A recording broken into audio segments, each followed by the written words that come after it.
এই বুড়োটি জঙ্গলের মধ্যে একটা ডিম দেখতে পেয়ে ডিমটিকে কেটে ফেলে আর এই ডিমের মধ্যে থেকে একটা সুন্দরী পরী বের হয়ে আসে।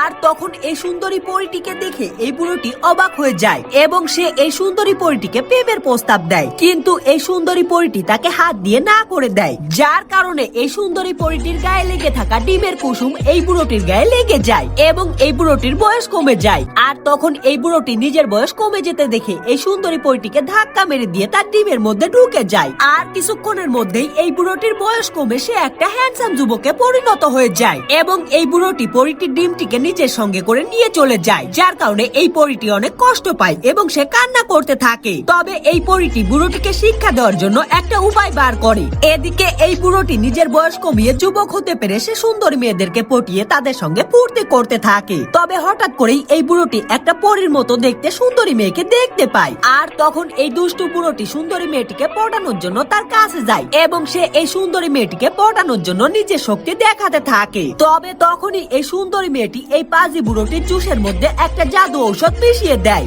আর যখনই এই বুড়োটি এই জুস খায় তখনই সে আবারও বুড়ো হয়ে যেতে শুরু করে। এজন্য এই বুড়োটি দ্রুত করে তার বাড়িতে লুকিয়ে রাখা পরীটির ডিমের ভেতরে ঢুকে যায় আবারও বুড়ো থেকে যুবক হওয়ার জন্য। তবে তখনই এই সুন্দরী মেয়ে সেজে থাকা পরীটি এই বুড়োটিকে ডিমের মধ্যে আটকে দেয় আর সে এই ডিমটিকে নিয়ে গিয়ে একটা উঁচু গাছের ডালের সঙ্গে ঝুলিয়ে দেয় এবং কিছুক্ষণ পর সে এই বুড়োটিকে ডিমটির মধ্যে থেকে মুক্ত করে দেয়। তবে অনেকক্ষণ ধরে এই ডিমটির মধ্যে থাকার কারণে এই পাজি বুড়োটির বয়স কমে সে অনেক ছোট হয়ে যায়।